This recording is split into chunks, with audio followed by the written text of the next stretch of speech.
ಮುದ್ರಣಾಲಯಗಳಲ್ಲಿ ಪುಸ್ತಕಗಳಿಗೆ ಮುದ್ರಣಕ್ಕೆ ಹೋಗೋದು ಕಷ್ಟ. ಅದನ್ನು ಹಂಚಿಕೊಂಡಿರುವ ಮುದ್ರಣದಲ್ಲಿರುವ ಅನೇಕ ಕಾರ್ಮಿಕ ಬಂಧುಗಳಿದ್ದಾರೆ, ಅವ್ರಿಗೂ ಕಷ್ಟ. ಹೊಸ ಪುಸ್ತಕಗಳನ್ನು ಓದಬೇಕು ಅಂತ ಅಪೇಕ್ಷೆ ಇರುವಂಥ ಒಬ್ಬ ಓದುಗ ವಲಯ ಹೊಂದಿದೆ. ಮೊದಲು ಬರಹಗಾರ, ಒಬ್ಬ ಲೇಖಕ, ಒಬ್ಬ ವಿದ್ವಾಂಸ ಮೊದಲನೇ ಪಂಕ್ತಿಯಲ್ಲಿ ಮೊದಲನೇ ಹಂತದಲ್ಲಿದ್ದರೆ, ಕೊನೆಯ ಹಂತದಲ್ಲಿರೋ ಒಬ್ಬ ಓದುಗ. ಈ ಮಧ್ಯದಲ್ಲಿ ಪ್ರಕಾಶಕ ಇದ್ದಾನೆ, ಮುದ್ರಕ ಇದ್ದಾನೆ, ಮಾರಾಟಗಾರ ಇದ್ದಾನೆ, ಓದುಗ ಇದ್ದಾನೆ. ಈ 5 ಹಂತಗಳಲ್ಲಿ ಒಂದಕ್ಕೊಂದು ಸಕೀಲ ಸಂಬಂಧ ಇರೋದು. ಸಭೆಗೆ ನಮಸ್ಕಾರ.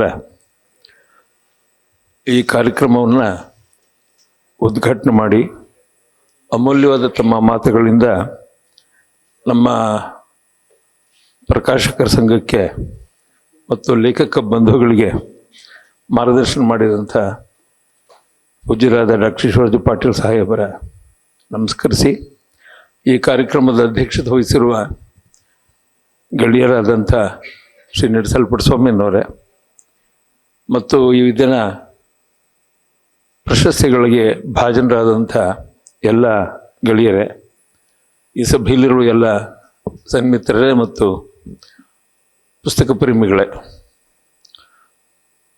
ನಿಡಸಲ್ಪಟ್ಸ್ವಾಮಿಯವರು ಇವತ್ತು ಮಾತಾಡುವಾಗ ತಮ್ಮ ಎಂದಿನ ಸ್ವಲ್ಪ ಕೋಪ, ಈಗಾಗಲಿಲ್ವಲ್ಲ ಅಂತ ಸಂಕಟ, ಏನೋ ಮುಂದೆ ಇದೇ ಒಂದು ಆಶಾಭಾವನೆ ಅಂತನೋ ಮಾತುಗಳು, ಹೀಗೆ ಒಂದು ಸಮ್ಮಿಶ್ರ ರೀತಿಯಲ್ಲಿ ಮಾತಾಡಿದ್ರು. ನಾನು ಕಳೆದ 1 ವರ್ಷಗಳಿಂದ ಅವ್ರ ಜೊತೆಗೆ ನೋಡ್ತಾ ಇದ್ದೀನಿ. ಇದನ್ನು ಒಂದು ರೀತಿ ಹೇಳೋದಾದರೆ ಇದು ಪುಸ್ತಕ ಸಂಸ್ಕೃತಿ ಸಂಕಷ್ಟ ಕಾಲ. ಇದು ಕಳೆದ 3-4 ವರ್ಷಗಳ ಹಿಂದೆ 300 ಪ್ರತಿಗಳಾದರೂ ಸಾರ್ವಜನಿಕ ಗ್ರಂಥಾಲಯಕ್ಕೆ ಕೊಂಡ್ಕೊಳ್ತಾ ಇತ್ತು ಸಗಟು ಖರೀದಿನಲ್ಲಿ. ನಾನು ಕನ್ನಡ ಪುಸ್ತಕ ಪ್ರಾಧಿಕಾರದ ಅಧ್ಯಕ್ಷ ಆಗಿದ್ದಾಗ ಪುಸ್ತಕ ಕೊಂಡ್ಕೊಳ್ತಾ ಇತ್ತು ಪುಸ್ತಕ ಸಂಸ್ಕೃತಿ. ನಮ್ಮ ಕನ್ನಡ ಪುಸ್ತಕ ಪ್ರಾಧಿಕಾರ 150-200 ಪುಸ್ತಕಗಳನ್ನು ಲೇಖಕರೇ ಪ್ರಕಾಶಕರಾಗಿದ್ದರೆ ಅವರಿಂದ ಹೆಚ್ಚು ಅವರಿಗೆ ಆದ್ಯತೆಯನ್ನು ಕೊಟ್ಟು ನಾವು ಆಗ ಸುಮಾರು 10 ಕೋಟಿ ರೂಪಾಯಿ ಅಷ್ಟು ಪುಸ್ತಕಗಳನ್ನು ನಾವು ಕೊಂಡ್ಕೊಂಡಿದ್ವು. ಆದರೆ ಬರ್ತಾ ಇದು ಸರ್ಕಾರ ಬೇರೆ ಬೇರೆಯ ಕಾರಣಗಳಿಂದ ಯಾವ ಹಿನ್ನೆಲೆ ಏನು ಗೊತ್ತಿಲ್ಲ, ಆದರೆ ಕರ್ನಾಟಕ ಸಾರ್ವಜನಿಕ ಗ್ರಂಥಾಲಯ ಇಲಾಖೆಗೆ ಒಂದು ರೀತಿಯ ರಾಹು ಪಡೆದಿರುವಂಥ ಒಂದು ಸ್ಥಿತಿ ಇದು. ಇದರಿಂದ ಆಗಿರೋ ಸಮಸ್ಯೆ ಏನು ಅಂತ ಹೇಳಿದ್ರೆ, ಒಬ್ಬ ಲೇಖಕ ಇವತ್ತೊಂದು ತಾನೊಂದು ಪುಸ್ತಕ ಕೂಡ ಪ್ರಕಟಿಸೋದಕ್ಕೆ ಸಾಧ್ಯ ಇಲ್ಲದಿರುವಂಥ ಒಂದು ಸ್ಥಿತಿಗೆ ಅವನು ತಲುಪಿದ್ದಾನೆ.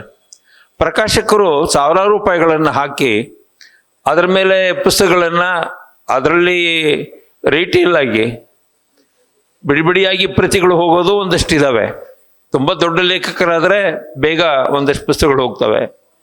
ಅಂದರೆ ಒಬ್ಬ ಪ್ರಕಾಶಕ ಇವತ್ತು ಪುಸ್ತಕಗಳನ್ನು ಮುದ್ರಿಸಿದ್ರು ಕೂಡ ಅದನ್ನು ಮಾರಾಟ ಇತ್ಯಾದಿಗಳಲ್ಲೂ ಕೂಡ ಸರ್ಕಾರ ಪ್ರಕಾಶಕ ಸ್ನೇಹಿ ಆಗಬೇಕಾದದ್ದು ಒಂದು ರೀತಿಯ ಹಿಂಸರಿದ ಕ್ರಮ ಇದೆಯಲ್ಲ, ಇದು ಬಹಳ ವ್ಯಸನಕರವಾದ್ದು ಮತ್ತು ದುರ್ದೈವದ ಸಂಗತಿ. ಇದರಿಂದಾಗಿರೋ ಸಮಸ್ಯೆ ಏನು ಅಂದರೆ, ಈಗ ಮುದ್ರಣಾಲಯಗಳಲ್ಲಿ ಪುಸ್ತಕಗಳಿಗೆ ಮುದ್ರಣಕ್ಕೆ ಹೋಗೋದು ಕಷ್ಟ. ಅದನ್ನು ಹಂಚಿಕೊಂಡಿರುವ ಮುದ್ರಣದಲ್ಲಿರುವ ಅನೇಕ ಕಾರ್ಮಿಕ ಬಂಧುಗಳಿದ್ದಾರೆ, ಅವ್ರಿಗೂ ಕಷ್ಟ. ಹೊಸ ಪುಸ್ತಕಗಳನ್ನು ಓದಬೇಕು ಅಂತ ಅಪೇಕ್ಷೆ ಇರುವಂಥ ಒಬ್ಬ ಓದುಗ ವಲಯ ಹೊಂದಿದೆ. ಮೊದಲು ಬರಹಗಾರ, ಒಬ್ಬ ಲೇಖಕ, ಒಬ್ಬ ವಿದ್ವಾಂಸ ಮೊದಲನೇ ಪಂಕ್ತಿಯಲ್ಲಿ ಮೊದಲನೇ ಹಂತದಲ್ಲಿದ್ದರೆ, ಕೊನೆಯ ಹಂತದಲ್ಲಿರೋ ಒಬ್ಬ ಓದುಗ. ಈ ಮಧ್ಯದಲ್ಲಿ ಪ್ರಕಾಶಕ ಇದ್ದಾನೆ, ಮುದ್ರಕ ಇದ್ದಾನೆ, ಮಾರಾಟಗಾರ ಇದ್ದಾನೆ, ಓದುಗ ಇದ್ದಾನೆ. ಈ 5 ಹಂತಗಳಲ್ಲಿ ಒಂದಕ್ಕೊಂದು ಸಕೀಲ ಸಂಬಂಧ ಇರೋದು. ಈ ಸಕೀಲ ಸಂಬಂಧದಲ್ಲಿ ಒಂದು ಕೊಂಡಿ ಕಳ್ಚಿಕೊಂಡ್ರೆ ಇಡೀ ಪುಸ್ತಕ ಸಂಸ್ಕೃತಿ ಆವರಣ ಏನಿದೆಯೋ ಅದು ಪೂರ್ಣ ಯಾವ ಸ್ಥಿತಿ ತಲುಪಿದೆ ಅಂತಂದ್ರೆ ಇವತ್ತು ಅನೇಕರು ಹೇಳೋಕ್ಕಾಗಲ್ಲ. ಅದು ಆಯಾ ಪ್ರಕಾಶಕರು, ಲೇಖಕರು, ಮುದ್ರಕರ ಸಂಕಷ್ಟಗಳ ಕಾಲದಲ್ಲಿ ಇರೋದು. ಈ ಬೇಗ ಇದು ಈ ರಾಹು ಸ್ಥಿತಿ ಏನಿದೆ ಅದು ಹೋಗಲಾಡಲಿ, ಕರ್ನಾಟಕ ಸರ್ಕಾರ ಕಣ್ತೆರೆಯಲಿ ಅಂತ ಅನ್ನೋದು ಒಂದು. ಇದರ ಜೊತೆಗೆ ಬೇರೆ ಬೇರೆ ಸಂಘ ಸಂಸ್ಥೆಗಳಲ್ಲಿ ಕಡೆ ಇರೋ ಕೆಲವು ಪ್ರಾಯೋಜಕರು ಪುಸ್ತಕಗಳನ್ನು ಕೊಂಡು ಬೇರೆ ಬೇರೆ ಶಾಲೆಗಳಿಗೆ ಎಲ್ಲ ಕೊಡಬೇಕಾದದ್ದು ಅಗತ್ಯ ಇದೆ. ಮೊದಲೇ ಈಗ ಒಂದು ಜ್ಞಾಪಕ ಚಿತ್ರಶಾಲೆಯಲ್ಲಿ ಡಿ ವಿ ಗುಂಡಪ್ಪನವರು ಡಿ ವಿ ಜಿಯವರು ಒಂದು ಕಡೆ ಒಂದು ಪ್ರಸಂಗನ ಅವರು ಉಲ್ಲೇಖ ಮಾಡ್ತಾರೆ. ಆಗ ಚಾಮರಾಜೇಂದ್ರ ಒಡೆಯರ್ ಅವರ ಕಾಲ. ಇಲ್ಲಿ ಒಬ್ಬರು ರುದ್ರಪ್ಪ ಅಂಡ್ ಸನ್ಸ್ ಅಂತ ಹೇಳಿ ಬಹಳ ದೊಡ್ಡ ಒಂದು ಕಾಲದಲ್ಲಿ ಆಗರ್ಭ ಶ್ರೀಮಂತರು. ಅವರಿಗೆ ಚಾಮರಾಜ ಒಡೆಯರ್ ಹೇಳ್ತಾರೆ, ನೋಡಿ ನೀವು ಈ ಚಾಮರಾಜೋತಿ ವಿಲಾಸ ಅಂತ ಹೇಳಿ ಆ ಕಾಲದಲ್ಲಿ 2 ರಾಮಾಯಣ ಭಾರತದ ಮೇಲೆ 2 ಕೃತಿಗಳಿವೆ, ಇದನ್ನೇ ನೀವು ಮುದ್ರಿಸಿ ಅಂತ.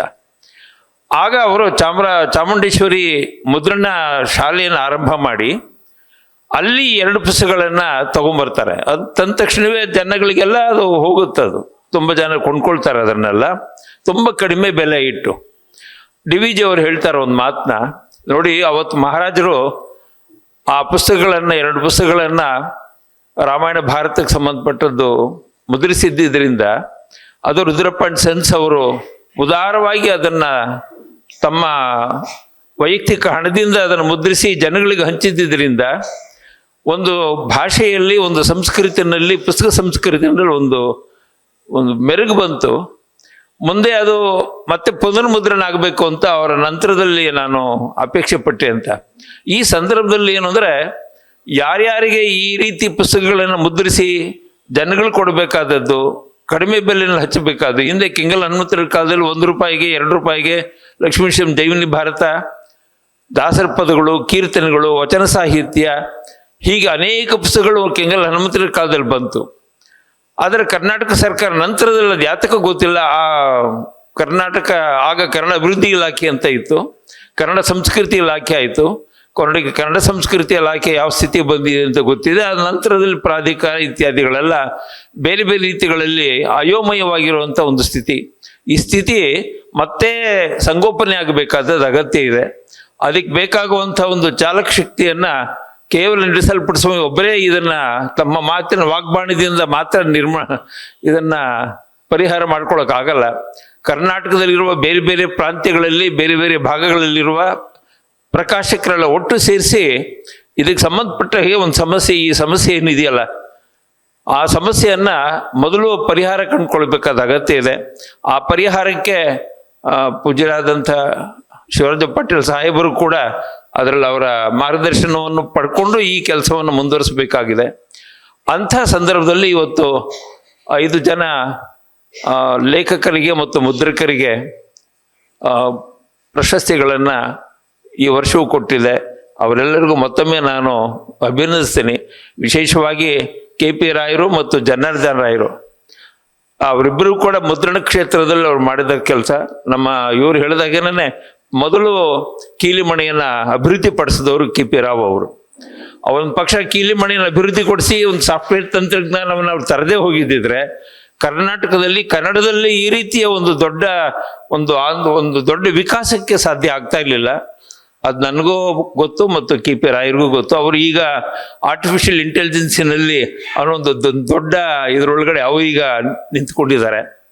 ನಮ್ಮ ಸಿ ಆರ್ ಜನಾರ್ದನ್ ಅವರಂತೂ ಕರ್ನಾಟಕದಲ್ಲಿ ಮುದ್ರಣಾಲಯಗಳನ್ನು ಸ್ವಸ್ಥಿತಿಗೆ ತರೋದ್ರಲ್ಲಿ ಅವರು ವಹಿಸಿರುವ ಪಾತ್ರ ಬಹಳ ದೊಡ್ಡದು. ಅವರ ಬೆನ್ನ ಹಿಂದೆ ನಿಂತಿರೋರು ನಮ್ಮ ಶ್ರೀ ಬಿ ಆರ್ ಅಶೋಕ್ ಕುಮಾರ್ ಅವರು. ಈ ಮುದ್ರಣಾಲಯಗಳು ನಮಗೆಲ್ಲ ಇವತ್ತೇನಾದರೂ ಮುದ್ರಣಗಳ ಬಗ್ಗೆ ಡಿ ವಿ ಜಿ ಅವರು ಆ ಜ್ಞಾಪಕ ಚಿತ್ರಶಾಲೆಯಲ್ಲಿ ಬರೀತಾರೆ. GTA ಪ್ರೆಸ್ ಅಂತ, ಗ್ರಾಜ್ಯುಯೇಟ್ ಟ್ರೇಡಿಂಗ್ ಅಸೋಸಿಯೇಷನ್ ಅಂತ, ಮೊದಲು ಕರ್ನಾಟಕದಲ್ಲಿ ಮೈಸೂರಿನಲ್ಲಿ ಪದವೀಧರರೇ ಸೇರಿ ಮಾಡಿದಂಥ ಒಂದು ಮುದ್ರಣಾಲಯ ಅದು. GTA ಪ್ರೆಸ್ ಅಂತ ಕರೀತಾರೆ. ತುಂಬ ಅಪರೂಪದ ಪುಸ್ತಕಗಳೆಲ್ಲ ಬಂದು 1904, ಅದು 1896 ಆರಂಭ ಆಗಿ 1925-30 ಹೊತ್ತಿಗೆ ಅದು ಒಂದು ಜೀರ್ಣಾವಸ್ಥೆಗೆ ತಲುಪುತ್ತೆ. ಆ GTA ಪ್ರೆಸ್ಸಿಂದ ಅದರ ಮುದ್ರಣಾಲಯಗಳು ಇದೊಂದು ಚರಿತ್ರೆನೇ ಇದೆ. ನಮ್ಮ ಸ್ವಾನ್ ಕೃಷ್ಣಮೂರ್ತಿ ಈ ಮುದ್ರಣಾಲಯಗಳನ್ನೇ ಕುರಿತು ಒಂದು ಪುಸ್ತಕವನ್ನು ಸಿದ್ಧ ಮಾಡ್ತಾ ಇದ್ದಾನೆ. ಅದು ಬೇಗ ಹೊರಗಡೆ ಬರಲಿ. ಅದು ಕನ್ನಡ ವಿಶ್ವವಿದ್ಯಾಲಯ ಹಂಪಿಗೆ ಆತ ಡಿಲಿಟ್ಗಾಗಿ ಸಲ್ಲಿಸ್ತಿರೋ ಮಹಾಪ್ರಬಂಧ. ಅದು ಹೊರಗಡೆ ಬಂದರೆ ಕರ್ನಾಟಕದಲ್ಲಿ ಹೇಗೆ ಮುದ್ರಣಾಲಯಗಳದೊಂದು ಚರಿತ್ರೆ ಇದೆಯಲ್ಲ ಅದು ಗೊತ್ತಾಗುತ್ತೆ ನಮಗೆ. ಅದೇ ರೀತಿ ಪ್ರಕಾಶಕರು ಮುದ್ರಣಾಲಯಗಳೆಲ್ಲಂತೂ ಬೇಕಾದಷ್ಟು ಐರಿಷ್ ಪ್ರೆಸ್ ಅಂತ ಇತ್ತು ಒಂದು, ಇಲ್ಲಿ ಬಹಳ ಹಳೆಯದದು. ಅದರಲ್ಲಿ ಎಂತೆಂಥ ಪುಸ್ತಕಗಳು ಕರ್ನಾಟಕದಲ್ಲಿ ನಿಮಗೆ ಮಂಗಳೂರು, ಧಾರವಾಡ ಮತ್ತು ಬೆಂಗಳೂರು, ಮೈಸೂರು ಈ ಭಾಗದಲ್ಲಿ ಪ್ರಾಚೀನ ಹಳೆಯ ಪ್ರೆಸ್ಗಳಲ್ಲಿ ಪ್ರಿಂಟ್ ಆಗಿರೋ ಪುಸ್ತಕಗಳು ಎಷ್ಟು ಸೌಂದರ್ಯಾತ್ಮಕವಾದ ಪುಸ್ತಕಗಳು ಅಂತಂದ್ರೆ ನಿಮಗೆ ಆ ಹಳೆಯ ಪುಸ್ತಕಗಳನ್ನು ಒಂದು ಸರಿ ನೋಡಿದ್ರೆ ಹೌದು, ಈ ಮುದ್ರಣಾಲಯ ಮತ್ತು ಮುದ್ರಣಾಲಯಗಳ ಹಿಂದಿದ್ದಂಥ ಅವರ ಸೌಂದರ್ಯ ಪ್ರಜ್ಞೆಯನ್ನ ನಾವು ನಿಜವಾಗ್ಲೂ ಶ್ಲಾಘಿಸಬೇಕು. ಆ ಶ್ಲಾಘಿಸುವ ಹಿನ್ನೆಲೆಯಲ್ಲಿ ಅವರು ಮುದ್ರಣ ರತ್ನ ಅಂತ ಪ್ರಶಸ್ತಿ ಕೊಡ್ತಿರೋದು. ಹಾಗೆ ನೋಡೋದಾದ್ರೆ ಭಾರತದಲ್ಲಿ ಮೊದಲನೇ ಬಾರಿಗೆ ಕರ್ನಾಟಕದಲ್ಲಿ ಈ ಮುದ್ರಣ ರತ್ನ ಪ್ರಶಸ್ತಿ ಕೊಡ್ತಿರೋದು. ಯಾವ ರಾಜ್ಯಗಳಲ್ಲೂ ಈ ಮುದ್ರಣ ರತ್ನ ಅಂತ ಪ್ರಶಸ್ತಿ ಯಾರೂ ಇಟ್ಟಿಲ್ಲ, ಸರ್ಕಾರವೂ ಮಾಡಿಲ್ಲ, ಸಂಘ ಸಂಸ್ಥೆಗಳು ಮಾಡಿಲ್ಲ, ಯಾವ ಅಕಾಡೆಮಿಗಳು ಮಾಡಿಲ್ಲ. ಆದರೆ ಕರ್ನಾಟಕದಲ್ಲಿ ನಮ್ಮ ನಿಡಸಾಲಿ ಪುಟ್ಟಸ್ವಾಮಿನವರ ನೇತೃತ್ವ ನಡೆಯುವಂತಹ ಈ ಪ್ರಕಾಶಕರ ಈ ಸಂಘದಲ್ಲಿ ಮಾತ್ರ ಮುದ್ರಣ ರತ್ನ ಪ್ರಶಸ್ತಿಯನ್ನು ಕೊಡ್ತಾ ಇದ್ದಾರೆ. ಆ ಇಬ್ಬರಿಗೂ ನಾನು ವಿಶೇಷ ರೀತಿಯ ಅಭಿನಂದನೆಗಳನ್ನು ಹೇಳೋದಕ್ಕೆ ಇಷ್ಟಪಡ್ತೀನಿ. ನಮ್ಮ ಸಂಜಯ್ ಅಡಿಗರು ಅವರು ಐಬಿಚ್ ಪ್ರಕರಣದ 50 ವರ್ಷ ಆಯಿತು ಹತ್ತತ್ರ ನನ್ನ ಮತ್ತು ಅವರ ಸಂಬಂಧ. ಅವ್ರು ಹೇಳ್ತಾ ಇದ್ರು, ಐಬಿಚ್ ನಾನು ಇನ್ನೊಂದು 5-6 ತಿಂಗಳಿಗೆ ಯಾರಿಗಾದ್ರೂ ವಹಿಸಿ ನಾನು ನಿವೃತ್ತಿ ಆಗ್ತೀನಿ ಅಂತ. ಅವರು ತಮ್ಮ ಐಬಿಚ್ ಪ್ರಕಾಶನದ ಮೂಲಕ ಎಷ್ಟೊಂದು ಪುಸ್ತಕಗಳು ತಂದಿದ್ದಾರೆ, ಈಗಲೂ ಕೂಡ ತರ್ತಾ ಇದ್ದಾರೆ. ಅದೆಲ್ಲ ಹೊರಗಡೆ ಕೂಡ ಮಾರಾಟಕ್ಕೆ ಕೂಡ ಇಟ್ಕೊಂಡಿದ್ದಾರೆ. ನಮ್ಮ ಅನಂತ ಕುಣಿಗಲ್ ನನಗೆ ಪರಿಚಯ ಆಗಿದ್ದು ನಮ್ಮ ವೀರಗಪುತ್ರ ಶ್ರೀನಿವಾಸ್ ಅವರು ವೀರಲೋಕದ ಮೂಲಕ. ನಾವಿಬ್ಬರು ಒಂದ್ಸರಿ ಶ್ರೀನಿವಾಸ್ ಮತ್ತು ನಾವೆಲ್ಲ ಒಟ್ಟಿಗೆ ಒಂದ್ಸರಿ ಇತ್ತೀಚಿನ ಪುಸ್ತಕ ಸಂತೆ ಕಾರ್ಯಕ್ರಮದ ಆರಂಭದಲ್ಲಿ ಮೊದಲನೇ ದಿವಸ ನಾನು ಅವ್ರ ಜೊತೆಗೆ ಹೋಗಿ ಬಂದಾಗ ಆಗ ಅನಂತ ಕುಣಿಗಲ್ ಅವರ ನೋಡಿದ್ದು, ಮಾತಾಡಿದ್ದು ಮತ್ತು ಅವರ ಬರವಣಿಗೆಗಳನ್ನು 13-14 ಪುಸ್ತಕಗಳು ತಂದಿದ್ದಾರೆ. ಒಳ್ಳೆ ಬರಹಗಾರ. ಆತನಿಗೂ ಕೂಡ ನಮ್ಮ MS ಆಶಾದೇವಿಯವ್ರ ಬಗ್ಗೆ ಹೇಳಬೇಕು. ನಮ್ಮ DR ನಾಗರಾಜ್ ನನ್ನ ಗೆಳೆಯನ ಮೊದಲನೇ PhD ವಿದ್ಯಾರ್ಥಿನಿ ಮತ್ತು ನಮ್ಮ ಕನ್ನಡದಲ್ಲಿ ಈಗ ಬರೀತಿರುವಂಥ ಮಹಿಳಾ ಸಂವೇದನೆಯಲ್ಲಿ ಬರೀತಿರ್ತಕ್ಕಂಥ ಒಳ್ಳೆಯ ಸೂಕ್ಷ್ಮವಾದಂಥ ಲೇಖಕಿ, ಬರಹಗಾರ್ತಿ. ಅವರನ್ನು ಕೂಡ ನಿಮ್ಮೆಲ್ಲರ ಪರವಾಗಿ ನಾನು ವೈಯಕ್ತಿಕವಾಗಿ ಅಭಿನಂದಿಸ್ತಾ, ಇಂಥದ್ದೊಂದು ಒಳ್ಳೆ ಸುಂದರ ಸಮಾರಂಭದಲ್ಲಿ ಆಕಸ್ಮಿಕವಾಗಿ ನನಗೆ ಇಂಥದ್ದೊಂದು ಅವಕಾಶ ಒದಗಿಸ್ಕೊಟ್ಟೋದಕ್ಕಾಗಿ ನನ್ನ ನಿಡಸಾಲಿ ಪುಟ್ಟಸ್ವಾಮಿಯವರನ್ನು ಮತ್ತು ದೊಡ್ಡೇಗೌಡರನ್ನು ನಾನು ಅಭಿನಂದಿಸಿ ಕೃತಜ್ಞತಾ ಪೂರ್ವಕವಾಗಿ ನನ್ನ ಮಾತುಗಳನ್ನು ಮುಗಿಸ್ತೀನಿ. ನಮಸ್ಕಾರ.